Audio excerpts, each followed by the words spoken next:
নিজের ঈমানকে মজবুত রাখতে হবে, সালাত আদায় করতে হবে, 5 ওয়াক্ত নামাজ পড়তেই হবে। আমার ভাইয়েরা, আমি বলে রাখি, এই জীবনটাই হলো ক্ষণিক। এই ব্যস্তময় জীবনে এই দুনিয়ার চাহিদাগুলো পূর্ণ করতে গিয়ে আপনি আল্লাহকে রাগ করাবেন না। কারণ আল্লাহ যদি আপনার প্রতি রাগান্বিত থাকে তাহলে আপনার সব কিছুই শেষ।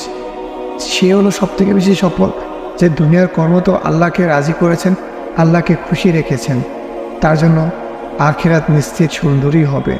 আল্লাহ তাকে যেটাই খুশি হয়ে দেবে সে এটাই মেনে নেবে। অবশ্যই আল্লাহ খুশি হয়ে বান্দার জন্য জান্নাতই রাখেন। অবশ্যই কবরের জীবন আপনার অনেক ভালো হবে যদি আল্লাহ খুশি থাকে। কাল হাসির ময়দানে আল্লাহ আপনার পাশে থাকবে। যেহেতু ভুল ছিল আল্লাহ পর্দার আড়ালে আপনাকে ক্ষমা করে দেবে। আর গুনাহগার ব্যক্তির কি হবে? তার জন্য দুঃখ লাঞ্ছনা ছাড়া কিছুই থাকবে না। তখন আল্লাহ তাকে জিজ্ঞাসা করবে, আমি যখন তোমাকে